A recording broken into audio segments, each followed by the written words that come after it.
ve biz hesap edirik ki Ramiz Mehdiyev yine diyelim ki gecikmiş de olsa gecikmiş de olsa akademiyəni tərk etməlidir. Yəni siz düşünürsünüz ki, istefa çıxış yoludur. Bəli. Getməlidir. Əgər bu istifa çıxış yolu deyilsə, ölkənin akademikləri və rəyasət heyətinin üzvləri öz nizamnamələri çərçivəsində yığışmalı, ölkə rəhbərinə onun istifası ilə bağlı çağırış etməlidir. Müraciət etməlidir. Bəli, bu qaçılmazdır. Bu qaçılmazdır.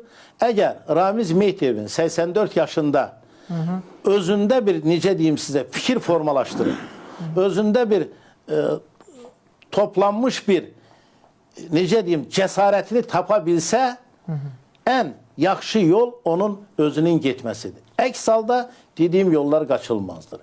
Və əmin ola bilər ki, artıq onu ölkə rəhbəri 2019-cu ildə təntənəli yola saldı. Heydər Əliyevə ordeni verməklə. İndən sonra Azərbaycanda hər hansı bir vəzifənin icrası ilə bağlı onu təntənəli yox, əgər bu baş verməzsə, rusvayçılıqla yola salınacaq.